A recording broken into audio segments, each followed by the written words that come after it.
Thank you. All may be seated.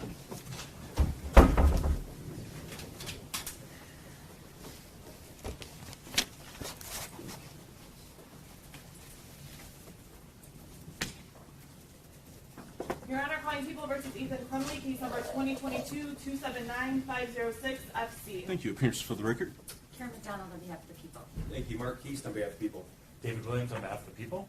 Paulette Michelle Lawson on behalf of Ethan Crumley. Jimmy Happ on behalf of Ethan Crumley. Deborah H. McKelvey on behalf of Ethan Crumley. Thank you, and good afternoon again. You all may be seated. With that being said, defense, prepare for your next witness. Yes, Your Honor, may we briefly approach? Absolutely.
Thank you. After the conference at the bench, I'm going to leave the people to address their witness that's sitting there. With that being said, defendant, you may call your next witness. Thank you. We would like to call Dr. Daniel P. Keating.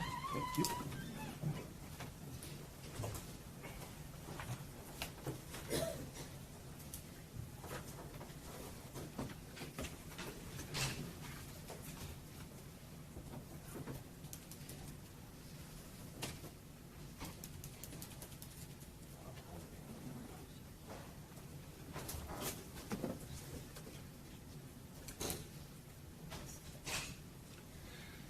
Thank you, Doctor. You're going to approach the witness stand.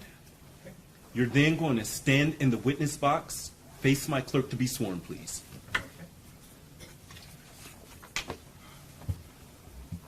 Please raise your right hand. Under penalty of perjury, do you swear or affirm the statements you're about to make to this court will be the whole truth? I do. Thank you. Please have a seat. Thank you, and good afternoon, sir. If you could, please state your full name for the record and spell your last name. Daniel Keating, K-E-A-T-I-N-G. Thank you, and if you could, just keep your voice up for me. I would greatly appreciate it. Sure. Defense, your witness. Thank you. Thank you. Hello, Doctor. Hello. I want to first go over your education. Can you tell the court your educational background, please? I received a bachelor's degree from College of the Holy Cross in Massachusetts and an MA and PhD from the Johns Hopkins University in Baltimore.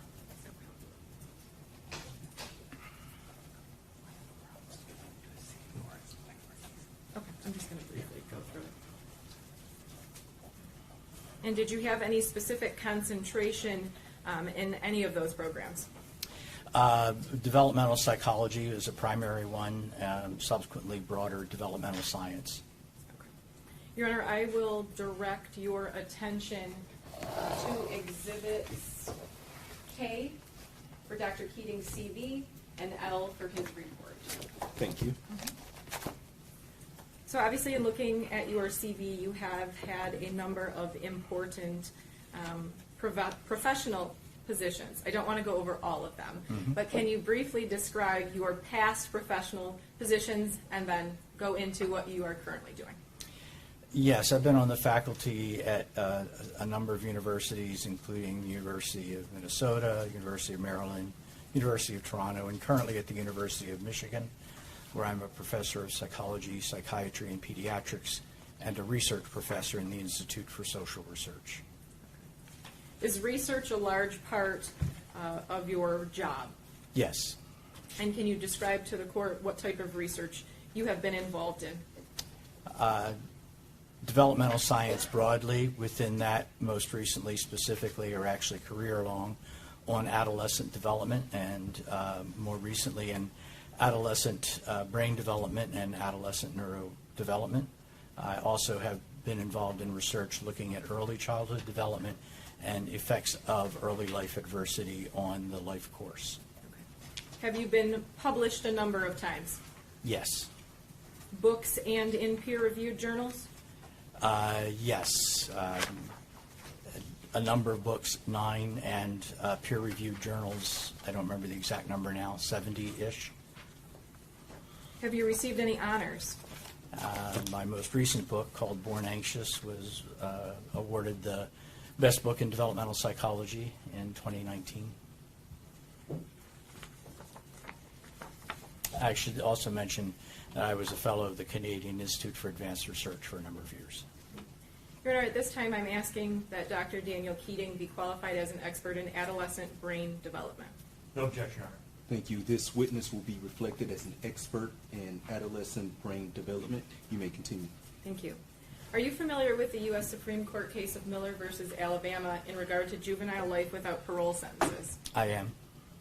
Was your work and research part of the science that is discussed in the actual opinion on that case? Some of my work was cited in the amicus brief from the APA with respect to that case. Indirectly, I participated in a number of discussions for MacArthur Foundation Research Network on juvenile justice and adolescent development. Discussions in that group were reflected in a variety of ways in the brief that was put together. Since that case, there have been a number of other cases involving life without parole sentences. Has your work and research been used in any of those most recent cases? I and a number of other folks were signatories to an amicus brief on the Michigan Supreme Court recent decision extending through to age 18 the Miller protections.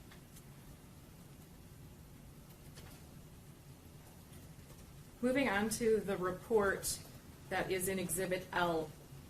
I did not ask you to review anything about this case, correct? That is correct. You have never met with Ethan Crumbley, correct? I have not. You are being called here in this case as an expert. How is it that you are able to give an expert opinion on this case without reviewing the material and without meeting with Mr. Crumbley? The scope of my expertise is around the science of adolescent development and adolescent neurodevelopment and adolescent cognitive development.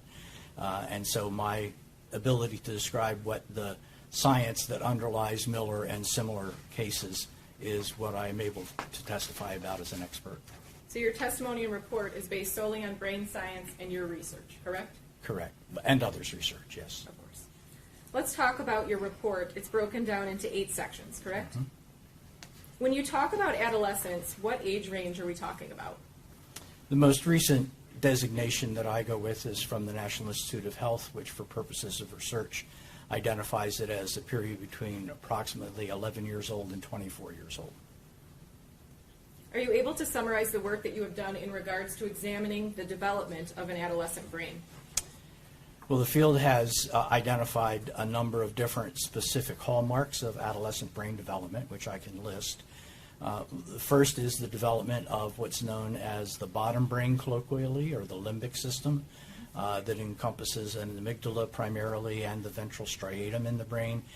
It's responsible for a variety of things having to do with incentive systems, reward systems, pursuit of things that one wants to do, exploratory activity, and so forth. The second major developing area in the adolescent brain is known as the prefrontal cortex, and ultimately the prefrontal system, colloquially often known as the top brain, and it is responsible for inhibiting impulsive behaviors, for effortful cognition, for planning, and for thinking things through in terms of a decision. The third feature to be aware of is the relationship between them.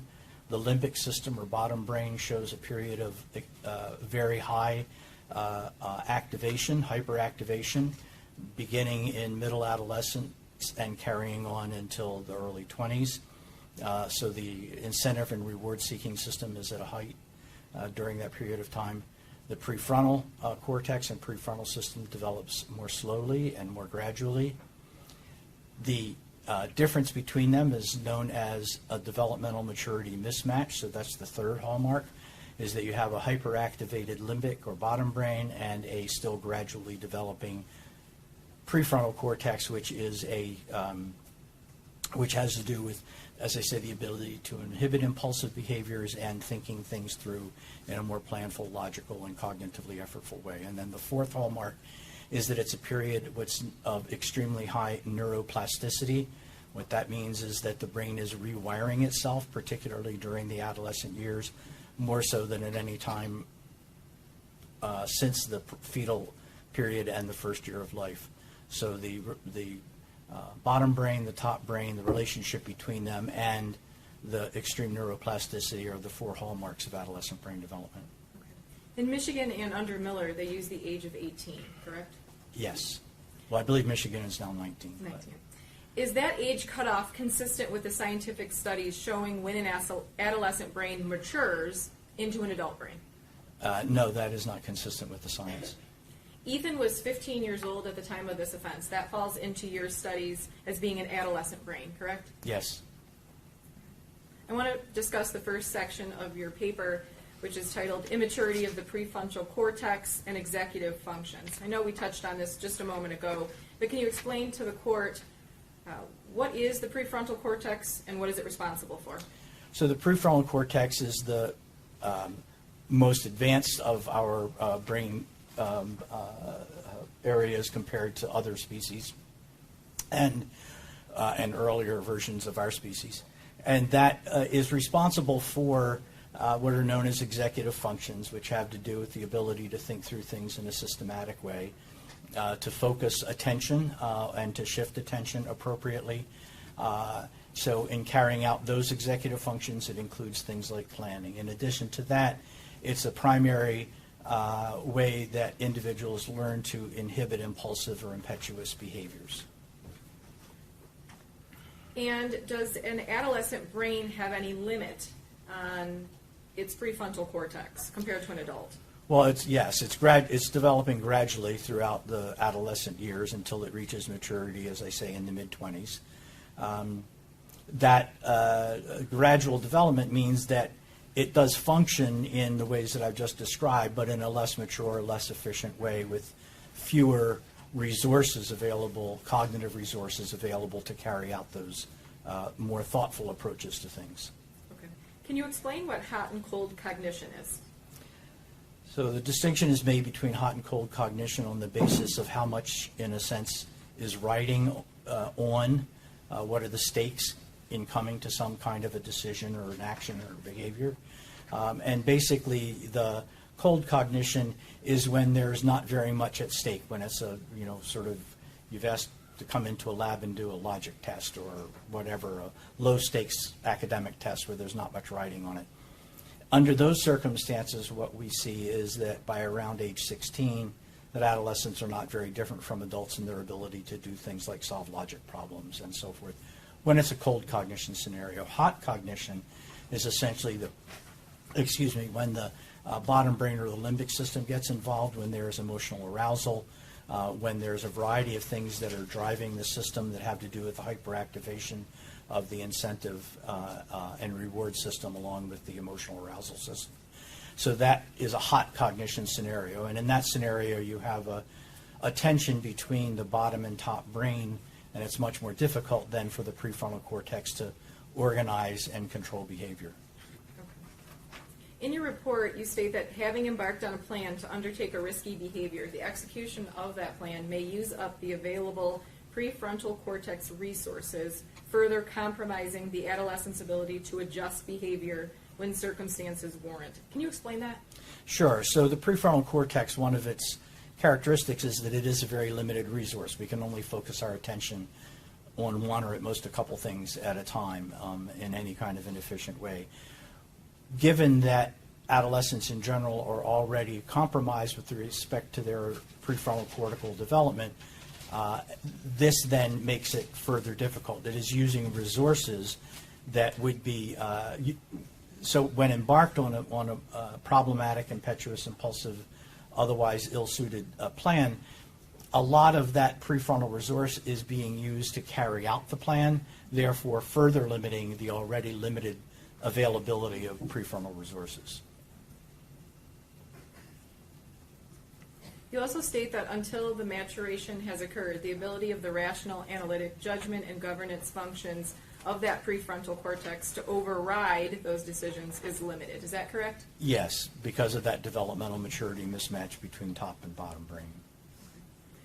Is the ability of the prefrontal cortex to override poor decisions lessened when the person is under extreme stress, suffering loss, dealing with abandonment, and other extremely emotional situations? When there's a history of emotional problems, child-rearing problems perhaps, nurturing problems, the stress of that can in fact amplify that developmental maturity mismatch. It makes it more difficult to moderate behavior. The activation invokes a stress system which is not well controlled. It's dysregulated for individuals with that kind of a history. So it amplifies the activity of the hyperactivity of the bottom brain. We've talked now at great length about the prefrontal cortex. What is the limbic system that you mentioned? So the limbic system is effectively the bottom brain, and it's primary. There are a number of circuits. Primary ones are the amygdala, which is responsible for emotional arousal, and the what's known as the ventral striatum, which is the part of the brain that, in a sense, tags what's to be incentivized or avoided, to be rewarded and repeated. It is a way, in a sense, of that system getting activated. It was also activating for other kinds of behavior. It's a primary locus for a lot of the dopamine receptors, and the dopaminergic system is responsible for a lot of the emotional and hot cognition elements that go into decision making. Does decision making for an adolescent depend on the interaction between that prefrontal cortex and the limbic system? Yes, it's captured in that third area I mentioned of a developmental maturity mismatch, where you have a hyperactivated bottom brain limbic system and a more gradually developing top brain or prefrontal cortex. How does the brain of an adolescent function differently compared to an adult? Basically along those same lines, less ability to inhibit and control behavior. Among the various things that get activated or hyperactivated in the limbic system are peer relationships. They are especially salient during adolescence, which is different from how adults react to peer presence or peers on the mind, so to speak. And the prefrontal cortex, in addition to being less developed, one of the other characteristics of adolescent brain development is that it is the prefrontal cortex we really tend to describe now as a prefrontal system because it's a network of the brain, and the systems that are the prefrontal cortex begins to take a more significant role in shaping and deploying to do various kinds of things also happens during the adolescent development. We can see that because of the tracts or neurons between different parts of the brain, and when that happens and they become strong, that's known as white matter because of the nature of the physics of myelin, which is an insulation to speed up messages, compared to gray matter, which is not yet connected or not yet wired up. So that wiring of the prefrontal system to the rest of the brain is also a really very important part of the adolescent development. Okay. I want to move on to the second portion of your report. It's just titled Elevation of Socio-Emotional Arousal, Reward, and Incentive Systems. In that section, you say that development coincides with significant changes in hormonal balance associated with puberty. Can you explain that? Yeah, so basically at the same time these brain developments that are going on in the limbic system specifically, talking about the ventral striatum, there is also a parallel set of developments going on biologically in the rest of the body, particularly around various kinds of hormonal shifts that have to do with sexual differentiation, sexual interest and activity, and so forth. Those, and other things as well, that's a prominent one. And those hormonal shifts tend to, again, create more of a response, if you will, around things that fall into that hot cognition category. In that same section, you talk about benefits over risks. Can you discuss that? So when, in a cold cognition scenario, you ask adolescents to evaluate what behaviors are risky, what things are risky for health reasons or whatever reasons. Their ability to identify the risks that one might experience from being in one or a variety of situations is not very different from adults. By around age 15, 16, they respond accurately to how risky various scenarios are. Their ability to do that in the fly when they're aroused about something is substantially diminished, so that the arousal of the limbic system is one that, in a sense, compromises the ability to evaluate risk.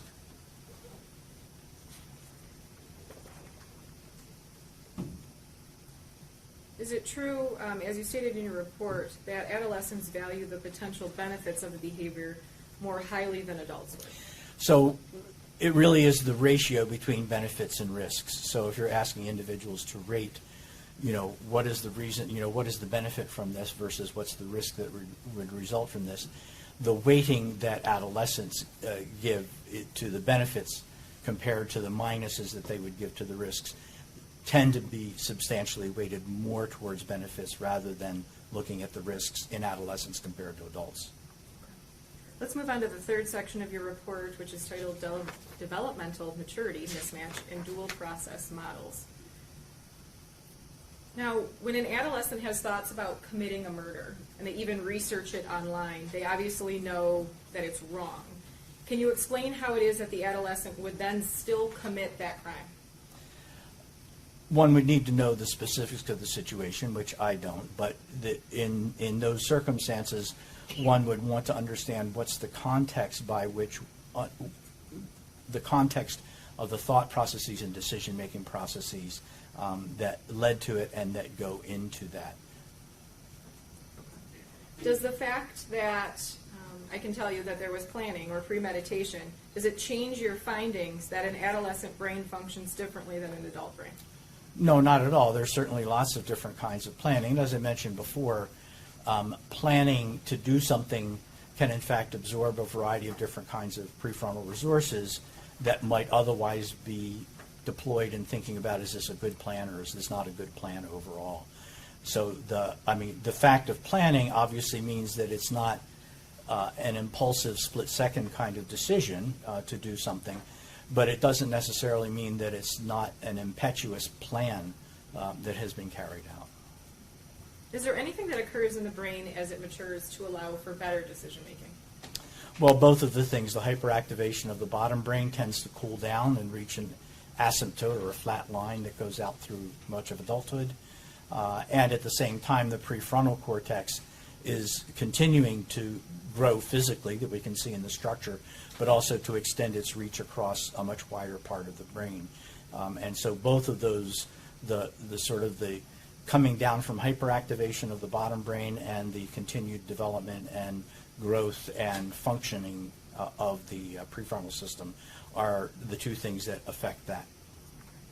Is it fair to say that when an adolescent makes one bad decision, it is more difficult for that person to divert and stop the behavior than it would be for that same adolescent when they're 25, 30, or 40 years old? Yes, the ability to deviate from a plan that is, one judges at some point might not be a good idea is much less because, as I mentioned, part of the resources going into carrying out the plan, it's the analogy that's often used is sort of at the start getting on a train that's headed in a bad direction. The second is trying to find a way to get off a runaway train. For adolescents, that finding an exit ramp, so to speak, is much harder than it is for adults. Can you explain what happens with an adolescent after they carry out a crime or after they carry out a risky behavior that they plan to commit, or a series of really bad decisions? Are they able to then return to reasoning and judgment, or are they forever on that runaway train? Well, no, I mean, the sort of how that will affect their future thinking, behavior, activity, and so forth is not determined at that moment. It's a process that goes on for years afterwards. So, so yes, the possibility for rehabilitation exists at that point going forward. How is it that an adolescent can conform their behavior after a string of horrible decisions? I'm sorry, I didn't understand the question. Absolutely. How is it that an adolescent can conform their behavior after a string of horrible decisions? You mean reform their behavior? Or? Correct. Yeah. Well, basically, it's a process of often a longer-term process of rehabilitation and resilience. And there are a variety of things that we know about the nature of resilience that play into how that might go forward. So it's obviously it's not a guarantee, it's a possibility for individuals in that situation. In Miller, the court talks about one of the factors being immaturity, impetuosity, impulsiveness. Mm-hmm. Does what you already explained to us today help to clarify what the court was looking at when it came up with those factors? Yes, I think rather precisely, because the developmental maturity mismatch that I described was in fact part of the brief in the Miller case. That specific issue of the hyperactivation of limbic and the more gradual development of the prefrontal cortex was part of what the court relied on. Let's move now to section 4, which is the rehabilitative prospects. You talk about very substantial evidence for neuroplasticity. Can you explain that to the court? Sure. So neuroplasticity essentially means that the brain is in a situation where it is in the process of doing a variety of kinds of rewiring of different kinds of things. And that process is one that can go in a variety of different directions. Plastic, meaning it can go in a variety of different directions. The source of this, the biological source of this, is what's known as synaptogenesis. And synaptogenesis essentially just means giving birth to a whole bunch of brain cells, neuronal cells, which then in the brain can be used to do a variety of this rewiring that could be going on during that period of time. In addition, we also know that how it gets rewired is dependent upon the environment and experiences that the individual is exposed to during that particular period of development. So it's plastic in the sense that it can be shaped by experiences and events that occur in that during that period of time. And we see that rewiring happening when we're doing brain imaging in what I've talked about as the white matter circuits getting hooked up. And the basic rule there is cells that fire together wire together. So the things that are happening that are going in a particular direction, the more that gets ingrained into the brain, more likely it is to carry it out. And so in a rehabilitative context or resilience context is aiming to try to get rewiring in a more pro-social direction. In your studies and your work on Miller, I'm sure you have had an opportunity to discuss and research the phrase that they use, irreparable corruption, correct? Mm-hmm. Can you talk about that? Sure. So that was my understanding of how, in the Miller hearing at least, the court interpreted the research was to identify three things. One is impetuosity and impulsivity as a mitigating factor. The second is differential response to peer presence, peer influence as a second mitigating factor. And then a third factor is this neuroplasticity or the capacity for rehabilitation. That is a function of this neuroplasticity that we've just been talking about. Irreparable corruption would essentially say that we can identify, in the case of an adolescent, Yes. would identify our ability to indicate which individuals, all of whom have committed serious violent offenses, sometimes horrific violent offenses, To what extent can we predict that that would be a lifelong characteristic of that person? The answer to that question is essentially that scientifically we cannot answer that question. We cannot make an accurate prediction for decade or decades hence from the point of adolescence in terms of whether or not there has been sufficiently observed resilience and rehabilitation to make a different decision on sentencing.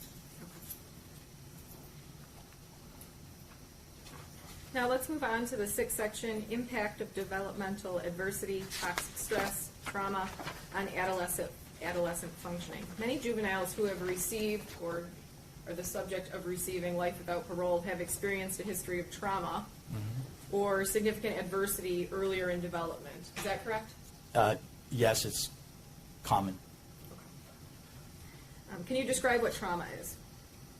So we normally think about this as a dimension from serious enough to make changes to the brain at one end, and then going up from there, making very significant changes to the brain. So we don't have a dose relationship in terms of how much stress or what particular kinds of stress, but basically at the end where we can discover or have discovered significant biological changes to the brain would be things like growing up in a situation where there's lack of material necessities, homes, shelter, food, whatever. And that kind of adverse childhood experiences are observed to make changes to the brain. And then we go up from there through a variety of different levels. The most serious ends of trauma are things that have to do with direct physical abuse, sexual abuse.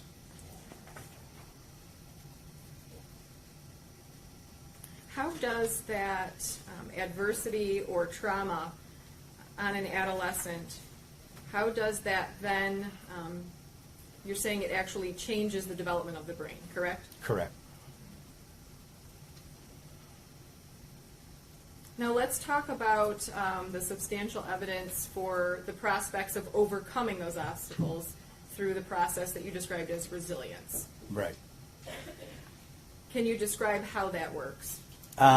There are a variety of different approaches to this, but the two most prominent ones that have the best empirical support, the most effective is what we know about how the impact of positive social connections is a function of resilience.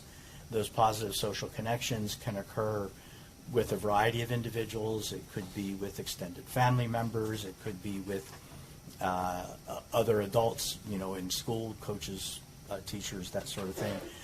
Or it can be peer or romantic partners that create that sense of social connection. So if there's a social connection, or more than one, multiple social connections, with positive individuals, with positive relationships with those individuals, generally known as relational health, that will in fact substantially play a substantial role. We know that plays a substantial role in what we think of as resilience. Resilience basically means that individuals who have a lot of adversity or trauma early on can nevertheless function well as adults, and we've then tried to track how does that happen, right? How does one overcome the odds, more or less?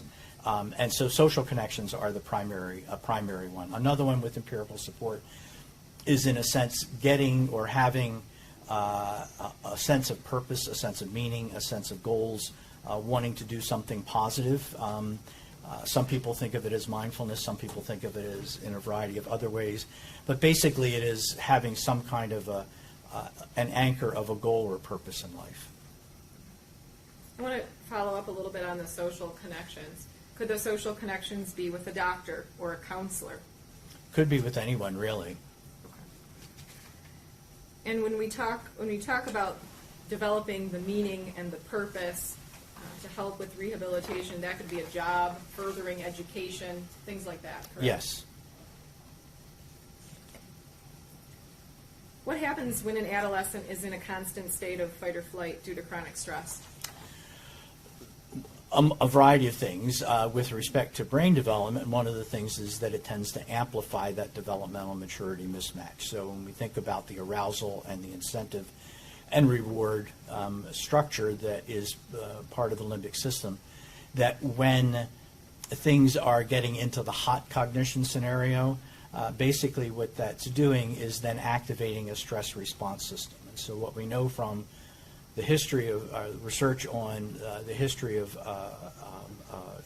adversity and trauma is that will react more often than is necessary. It will go to a higher sense of needing to do fight or flight or sometimes freeze and take a much longer time to come back to a baseline level of stress response.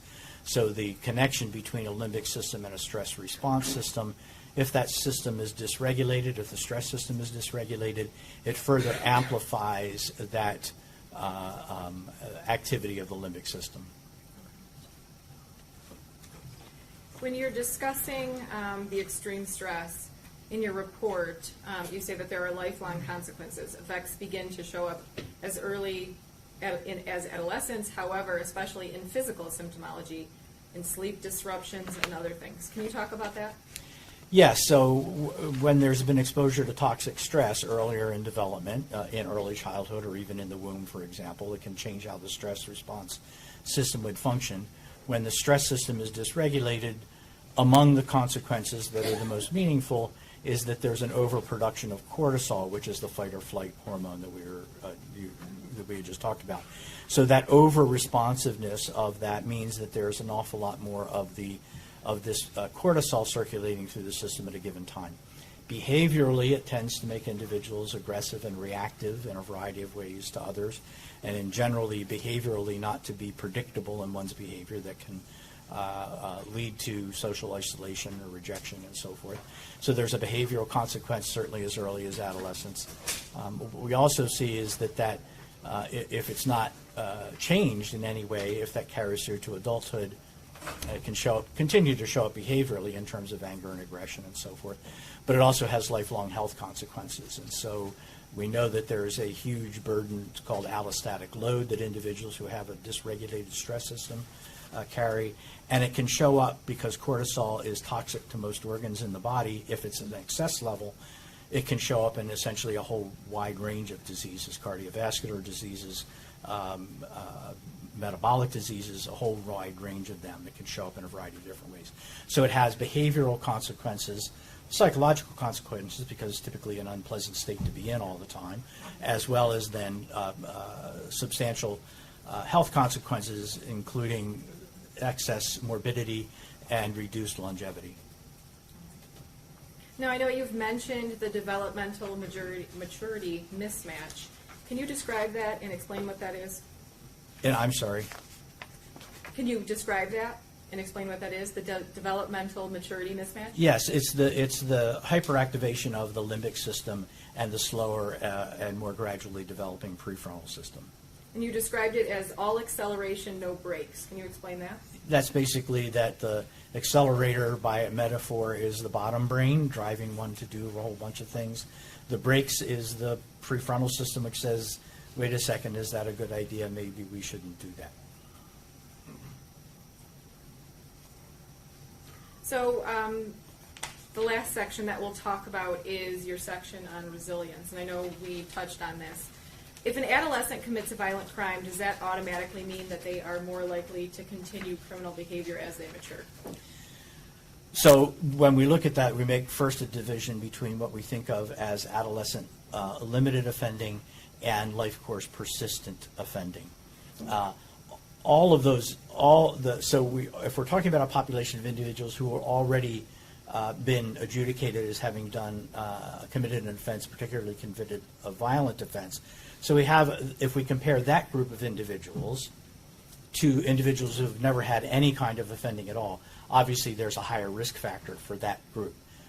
In terms of being able to distinguish among that group of individuals, the longitudinal data, even for serious violent offenders from adolescent juveniles going forward, is that the vast majority of them will desist in that rather than persist in that criminal behavior. Depending on the study, and there have been lots of studies with big populations, both in the U.S. and internationally, we're typically talking about an 80 to 90% rate of desistance versus a 10 to 20% rate of persistence. Now, you touched on this earlier. part of the resilience is because of new neural material, correct? Correct. Can you talk about that? Right, so the synaptogenesis produces lots of different kinds of potential of cells that could be wired into the brain potentially, depending on whether they fire together or not, which will in part then depend on what kind of an environment or exposures or events that are occurring in that individual's life.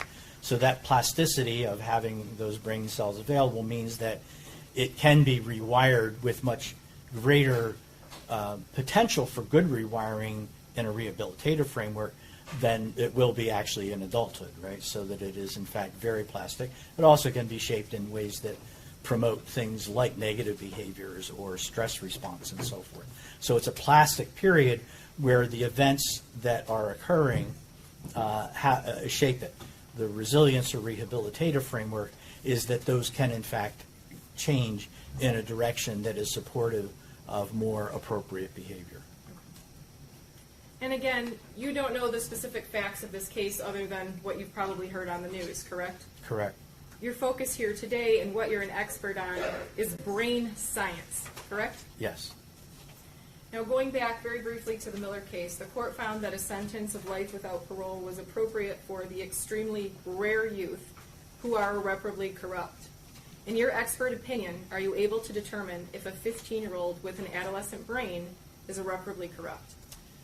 In my scientific opinion, it is not possible to make that prediction. We have, not myself, but researchers have attempted a lot of different ways to be able to identify, can we predict which of that group would be at risk for further violent offending of that sort or similar behavior. Despite the fact that in adults, using the tools that are available to forensic psychology, I'm not a forensic psychology, but in the literature, the ability to make that prediction for a full adult, say 35, 40, 50, whatever, is pretty good. It's not perfect, but it's actually pretty good, and we rely on that. Attempts to take those tools down to the juvenile level and say, let's use those tools to figure out which of this group of individuals who may be at risk because of what they've done, which ones are likely to persist and which ones are likely to desist. It turns out we have not been able, researchers have not been able to get very good prediction even over a couple of years, much less a decade or a couple of decades.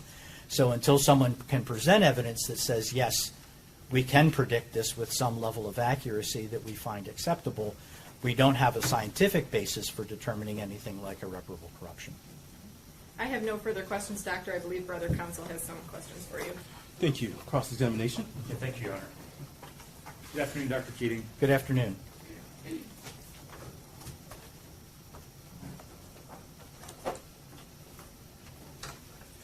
So, Dr. Keating, I think you've been very clear. You don't know this defendant. You've not interviewed the defendant. You've not reviewed the videos, the journals, any of the background of this case. I don't know the details of the case, other At all. than general news coverage from some time ago. Okay. And so, first of all, you are not offering any opinion specific to whether this defendant's crimes are the result of an undeveloped brain or whether there's something else, right? Not specific to this particular case, other than the fact of the individual's age, of course I know, and they're within the range of what we consider to be normative brain development. So you know roughly maybe where his brain is, but you don't know if his planning and commission of this crime is related to the problem of part of his brain not being able to put a brake on another part of his brain. In the specific case, that would require a whole host of clinical data, and I'm not a clinical psychologist. Well, and you need facts, right? Excuse me? You'd need facts. You said I there need are the different- context. Well, I would need the context, as I wouldn't trust myself to make such a judgment. That's not my area of expertise. You said there are different kinds of plans, right? Yeah. You said one of the things is the prefrontal cortex deals with planning. It's Yep. not fully developed. Counsel said, well, just the fact that someone plans to kill someone doesn't mean it's not related to brain development. And you said, no, there are different kinds of plans, right? That was your testimony. I'm not sure that I remember the exact words, but go ahead. I'll agree to that. You agree? I think, yes, yeah. Okay. You talked about the effect Just to clarify, what If I recall the line of discussion, and I'd have to hear it again to be sure, what I would say, or at least what I would say at this point, is that that the making of a plan, even a detailed plan, is not necessarily not the result of impetuosity or impulsivity. Right, you could have a plan that's impetuous or impulsive. You could. Correct. You You're could not make a saying- plan in an impetuous. You could, but impulsive you're way, not yes. saying that this plan. I'm not saying about this particular plan. I don't know. All right. You talked about adverse childhood experiences. That's there's a way to interview someone and look at that and give them a score on that, right? There are measures that do that. Yes, there's Okay. the ACEs itself, the adverse childhood experiences scale. There are a variety of others. Ideally, we'd like to have objective, independent measures rather than a recall as an adult. But Absolutely, right. So you'd want to do is have some contemporaneous or objective evidence that would help you with that scoring. Yes. But then you could score someone on that, and depending on that score, that would give you some insight on how much impact that might have had. how much adversity they have had? Yes. Yeah, within limits. The ACEs, for example, is a pretty blunt instrument. So people tend not to use it for how much adversity is related to how much of an outcome. That's not, that evidence is not available to connect how much versus, like I say, there's no dose-response relationship that we can identify at this point in time. Have you reviewed any of the other reports in this case, Dr. King's report for the defense? I have not.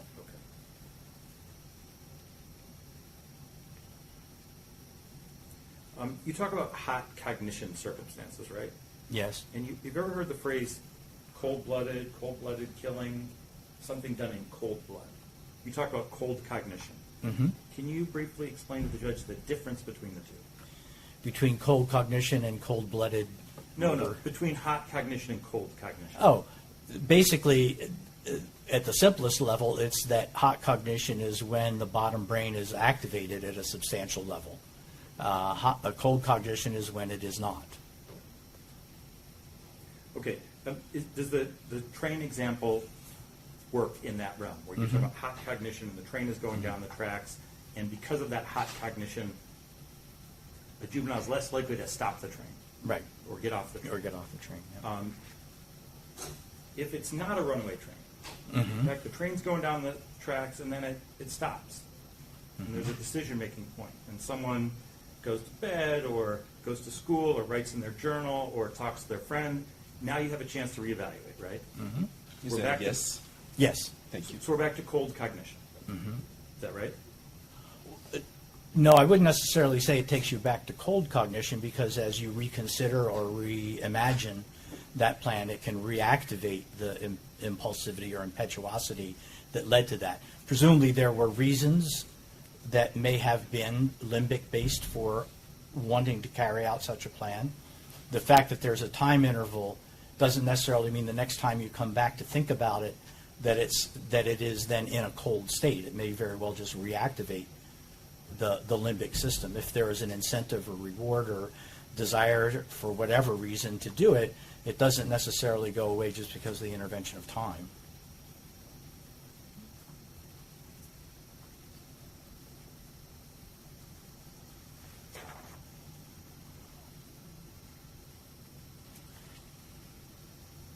So, Doctor, you talk about risky behavior, the risk-reward balance, right?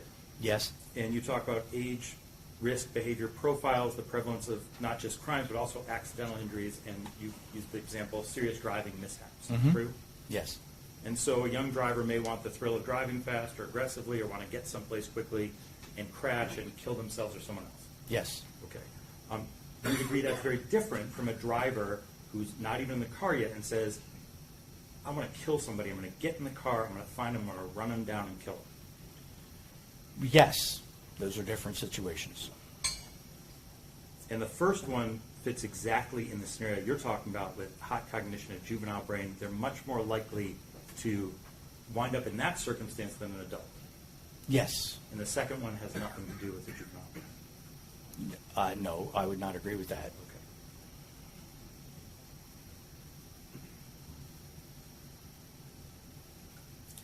In evaluating the risk of harm, the assumption is that it's, that the harm is something to be avoided, right? In other words, you may want to drive fast, but you don't want to die. You may want to drive fast, but you don't want to get a ticket. You don't want to crash, right? Is that yes? Yes. Thank you. But if the goal is the harm, we're talking about something different, right? This is not a risk issue, it's a goal-directed issue. So if someone sets out to kill someone, there's not harm to be avoided, that's actually the goal. They are not attempting clearly to avoid that particular harm. What is driving the behavior is something that could be avoiding harm to themselves for whatever reason, that psychological or other harm. So that for the same reason that adults would make such a choice, because there's something in it for them, Okay. right? That would then activate whatever that is that's in it for them, could well activate those same parts of the So brain. one is like self-defense, someone being physically threatened. Being physically threatened, being socially threatened, having a fear of low status amongst one's peers, Being bullied. having something that you want, the same range of motivations, obviously, that affect adults and adolescents of why one would be motivated to do such a thing is variable.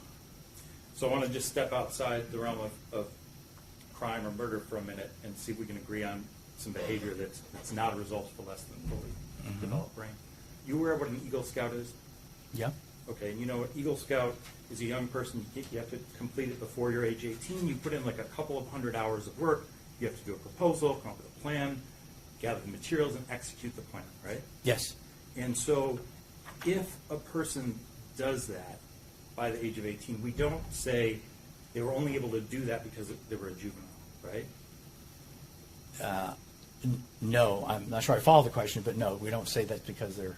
In other words, we wouldn't say that, we would actually say that someone doing that as a juvenile has overcome the limitations of the juvenile brain and actually accomplished something that really a lot of adults would have trouble with, right? It is true that lots of adults would have difficulty completing that course. I would not necessarily say that if one, not that I'm an expert in it, but I have some experience, that one completes that typically with a fair bit of mentoring and support and scaffolding from adults in order to achieve it. Right. So someone who managed to achieve that kind of goal with that Right. kind of planning and resources and materials without adult mentoring, that's really kind of a feat, isn't it? I mean, the Eagle If- Scout has all that support. So if someone were to achieve the same, make the same achievements as an Eagle Scout without any support externally, I'm not sure how that would happen, but sure, I'll grant that if one did that, that would be a rather remarkable achievement.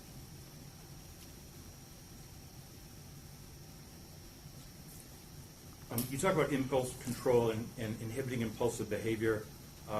You talk about the experience of trauma, but that's variable, isn't it?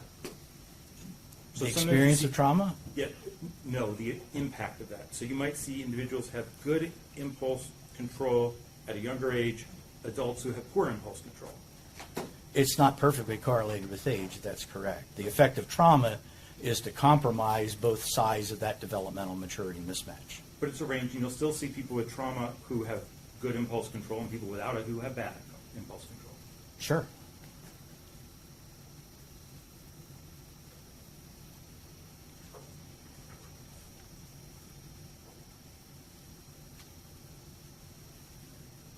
You previously acknowledged in other testimony that greater rehabilitation challenges exist for someone who purposely shot another. Do you agree with that? I can't agree with it as a general rule. It depends on the context in which it would happen. I mean, if it was, let's say, in self-defense, one might have a very different view. Okay, let's take it out of self-defense. Have you previously testified that committing if you purposely shoot another person, have you previously testified that that's a barrier to rehabilitation? That is, A barrier to rehabilitation?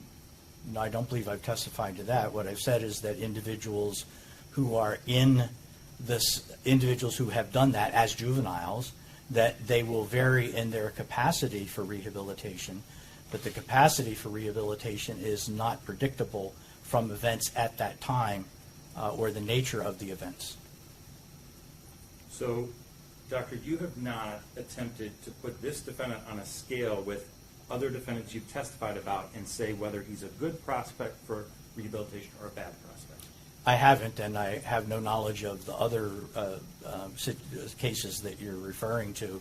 So no, I wouldn't be able to put on the scale because I don't know the details of any of them. And you're not able to comment even on him because you don't know about him. Correct, I don't.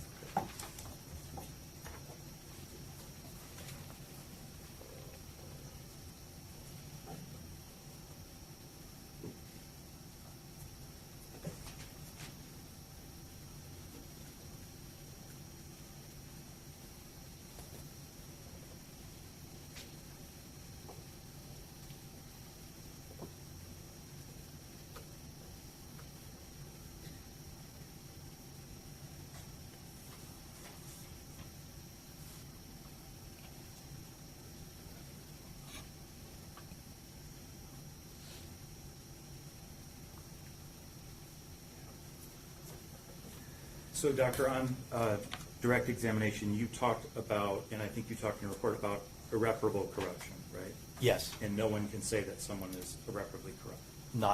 not a juvenile, perhaps older. And are you aware, in fact, that the standard under Miller at this point is not that the prosecution has to prove that someone is irreparably corrupt? I'm sorry, that the legal requirement is not to prove irreparable corruption? Yes. I don't know the law, but I'll take your word for it. Okay. And in fact, the touchstone of the whole evaluation is proportionality, whether the sentence is proportionate to the offender and the offense, including the Miller factors. Including the Miller factors, yes. Right. And you've agreed you don't know anything about this defendant's crime, the way he killed his victims, the amount of time over which he planned them, or whether it was a product of hot cognition or cold cognition. True, I don't know the details. Thank you.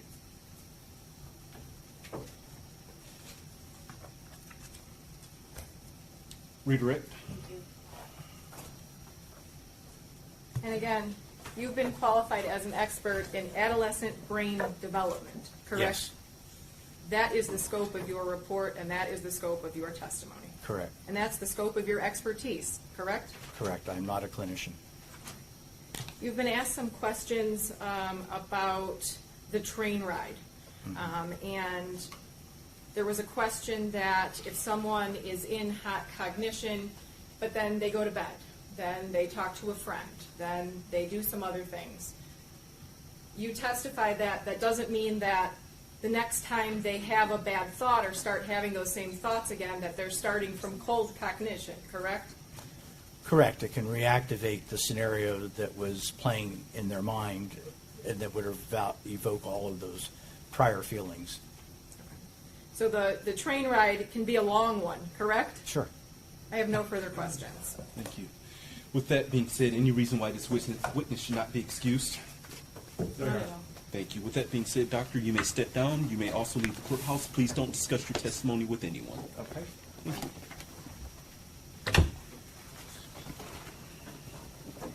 That being said, the time is approximately 4:05. I understand that the defense next witness, we will not be able to finish before 4:30. With that being said, as counsel is aware, I have my criminal call on Monday, and so I cannot pick up this case on Monday because I have other matters that the court must attend to. With that being said, I will see you all on Tuesday morning at 8:30 a.m. With that being said, is there anything else we need to address for the record? No, Your Honor. None, Your Honor. Thank you. Deputies, you may take the defendant. If everyone in the courtroom could please be seated until the defendant has exited.